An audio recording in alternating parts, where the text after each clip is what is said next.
শুধু কপিল শর্মাই নন, অভিনেতা রাজপাল যাদব, কৌতুক শিল্পী সুগন্ধা মিশ্রা ও নৃত্য পরিচালক রেমো ডিসুজার কাছেও এসেছে হুমকি বার্তা।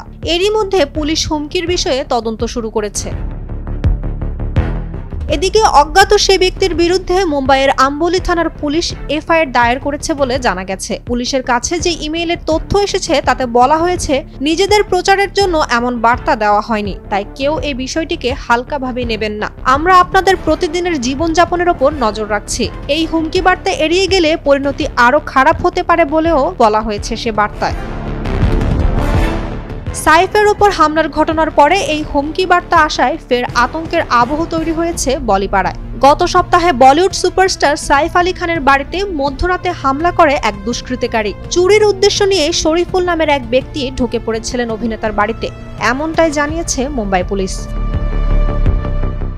সাইফের বাড়িতে হামলার সময় অভিনেতা বাধা দিতে গেলে তার উপর চড়াও হন শরীফুল নামের সেই হামলাকারী। 6 বার ছুরিকাঘাতে রক্তাক্ত করেন অভিনেতাকে। জানা গেছে শরীফুল বাংলাদেশের বাসিন্দা, অবৈধভাবে ভারতে প্রবেশ করেছিলেন তিনি। উর্মি আক্তার সোমা, কালের কণ্ঠ।